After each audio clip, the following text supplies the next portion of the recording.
Very often I have a little questions and answers session with people, friends, classes, based on what makes you happy. What is it that turns you on, gives you a charge? And things come up like going for a walk on the beach and being with a dog and being with a cat, listening to the waves in the ocean, being with nature. These are beatific, uplifting circumstances.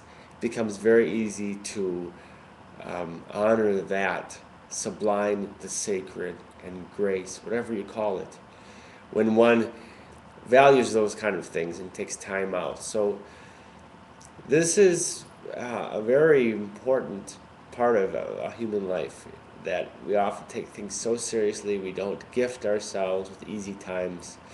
And there are many ways to create ease in one's life: Reiki, massage, going to a spa, treating yourself. These are things that make us feel good and warm. And we find that warm friendships and being with easygoing people, uplifting, supportive people, is another next step possibly for that process. Now that we look at what things, what circumstances make me happy, of course we naturally tend to go in that direction. And if it's natural, there are circumstances many of us find ourselves in that we cannot have those circumstances. So people will be attracted to what I call a more straightforward, in-depth transformation process, where we look at freedom in an ultimate sense of the word freedom, rather than circumstantial freedom or feeling good relatively, where we hurry up and get to a perfect job. That the big freedom tends to call one ultimately, because I think it's nice that life doesn't give us what we want, because it asks from us to change our perspective and to grow. So that conversation isn't for the person that is really trying hard to have the relative perfect circumstances, and that's really, really super valuable to them. And what the personal influences, the personal freedoms are all about. So transformation is an opportunity to go to true freedom, where one feels that everyday life is completely inside of them. It's a small thing inside of a greater nature. So relative circumstances go up and down. A dog becomes a reminder of the spontaneousness, the jubilation to be with humans, the lack of resentment, the lack of personal grudges, the unconditional love. The wagging tail is powerful, a powerful reminder.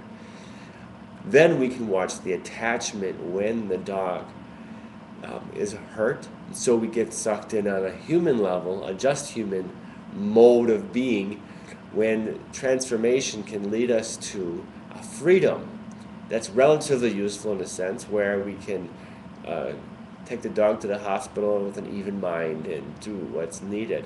But the freedom in and of itself is substantial. It is aliveness. It is powerful to connect to it, to know it, to relax into it, to make it valuable. So how do you do this?